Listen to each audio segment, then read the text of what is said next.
हाँ हाँ दौड़ के आ रही है।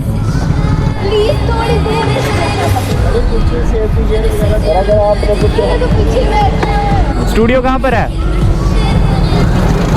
यू टर्न लेना पड़ेगा।